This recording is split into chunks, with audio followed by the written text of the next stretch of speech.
رمضان رمضان رمضان يا حبيب. السلام علیکم ورحمۃ اللہ وبرکاتہ. رمضان المبارک کی اس بابرکت سیریز میں آج ہم چوتھے پارے کا خلاصہ پڑھیں گے انشاءاللہ. اس پارے میں اللہ تعالیٰ نے مسلمانوں کو اتحاد، صبر اور معاشرتی انصاف کے وہ سنہرے اصول سکھائے ہیں جو ایک کامیاب زندگی کی بنیاد ہیں. اس کے کچھ اہم پوائنٹس ہیں. خانہ کعبہ کی فضیلت. اس بارے میں بتایا گیا ہے کہ زمین پر اللہ کی پہلی عبادت کا مکہ میں ہے، جو تمام جہانوں کے لیے ہدایت اور برکت کا مرکز ہے. یہاں مقام ابراہیم جیسی کھلی نشانیاں ہیں اور جو اس میں داخل ہوا وہ امن پا گیا. اتحاد کی دعوت. مسلمانوں کو تاکید کی گئی کہ اللہ کی رسی کو مضبوطی سے تھام لو اور تفرقے گروہ بندی میں نہ پڑو. یہ سبق آج کے دور میں امت مسلمہ کے لیے سب سے زیادہ اہم ہے. بہترین امت کا منصب. ہمیں خیر امت، بہترین امت کا لقب دیا گیا ہے کیونکہ ہمارا مقصد صرف اپنی ذات تک محدود نہیں بلکہ نیکی کا حکم دینا اور برائی سے روکنا ہے. اس کا دوسرا سب سے اہم پوائنٹ ہے غزوات اور صبر کا سبق. جنگ احد کا ذکر. اس پارے میں غزوہ احد کے واقعات بیان کیے گئے ہیں.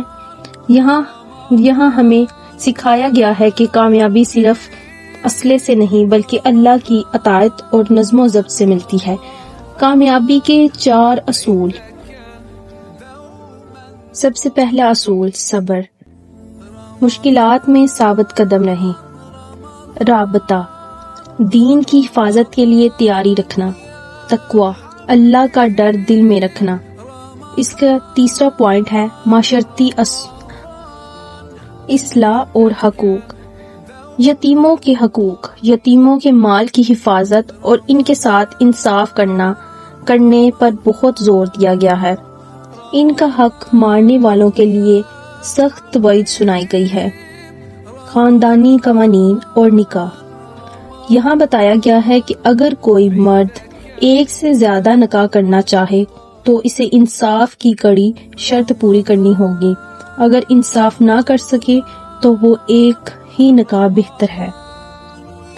جائیداد کی تقسیم کی واضح قوانین بیان کیے گئے ہیں تاکہ مردوں کے ساتھ ساتھ عورتوں، ماں باپ اور بچوں کو بھی اس شرعی حق مل سکے. ان عورتوں کی فہرست محرم رشتے ان عورتوں کی فہرست دی گئی ہے جن سے نکاح حرام ہے تاکہ خاندانی رشتوں کا تقدس برقرار رہے. چوتھے پارے کا خلاصہ یہ ہے کہ ایک مومن کی پہچان اس کی عبادت کے ساتھ ساتھ اس کے اخلاق معاملات سے ہوتی ہے. اللہ ہمیں یتیموں کا حق ادا کرنے، آپس میں متحد رہنے اور تقوی اختیار کرنے کی توفیق عطا فرمائے. آمین.